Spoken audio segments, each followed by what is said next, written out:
July 2015, Dadhichi Toth here with the horoscope analysis for your sun sign of Aquarius. Brief, but at least it'll give you a hint as to what's going on. And this month, quite significant for the 12th house and 6th house of your horoscope, which have to do with service, self, expanding beyond the limitations of yourself. Sun and Mars in that 6th house and Pluto in the 12th house, a very, very powerful axis of energy, often creating some crises for those of you born under the sign of the water bearer, especially in areas of health.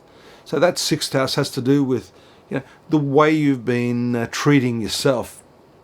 So when we say the 6th house has to do with service, you really need to serve yourself first as best you can before you look at serving others. And that has to do with the way you eat, your diet, your hygiene, your daily routine, your nightly routine as well. What you're feeding your body as fuel. This is very, very critical. On the 2nd, we see the very powerful full moon in your 12th house.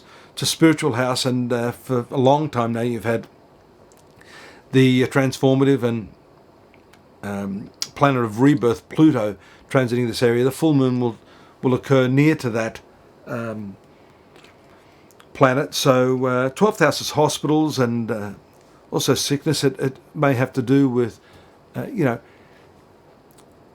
breaking free of some limitation physically. It may also have to do with serving someone else that you know, a friend or a loved one who's not well at this time. And that 6th house also lends support to this.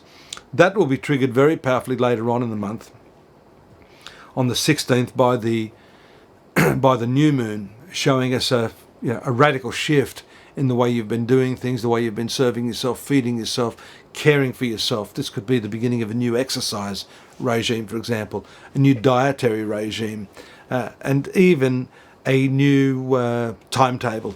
So in your work, because this also regulates your work, issues associated with, streamlining your operations, your tasks, etc., may be looked at very, very carefully. 6th house is also enemies, debts, along with all the other nasty things in life we don't like. Be careful when you're dealing with co-workers and the people that work under you, if you're in a position of authority, because this can indicate disputes. Ordinarily, what I see is that the malefic planets, in your case Sun and Mars, will function quite well for you, even though they're not particularly friendly planets.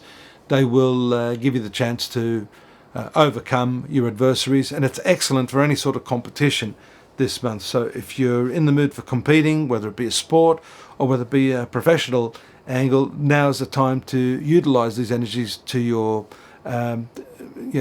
benefit.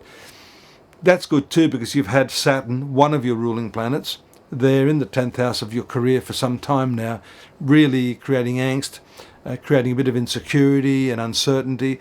So now's the time to move forward with full confidence and control.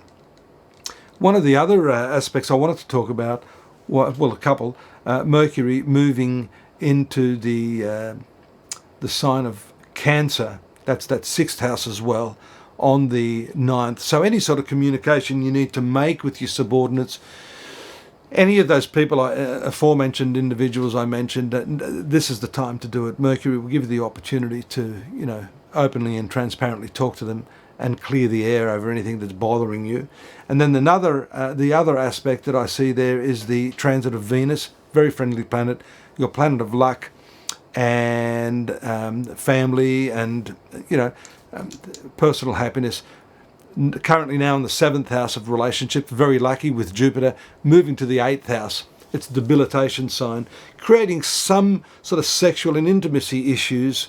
These things will come to the forefront of your life, but may not be resolved adequately until after the 25th, when Venus goes into its retrograde motion. So, don't expect miracles in the first 2 or 3 weeks as far as the relationships are concerned. Jupiter is not a friendly planet to you. That also happens to be transiting through this 7th house. The exiting of Venus out of that for the first, And that happens on the July 19th. So between the 19th and 25th, there could be some problems there in the relationship. Don't push it, and don't expect things to go that smoothly. After the 25th, however, I think you should start to see a clarification of matters in that department of your life. Look forward to your company here next month. You know, I launched astrology.com.au in 2001. It's still functioning. We have about between 1 million and 2 million people a month coming there. Love to have your company for more detailed analysis of your horoscope. And I'm always available if you'd like a more thorough personal one-on-one analysis of your horoscope. Do take advantage of that. I'd look forward to that as well. Till next month, have a good one. Bye-bye.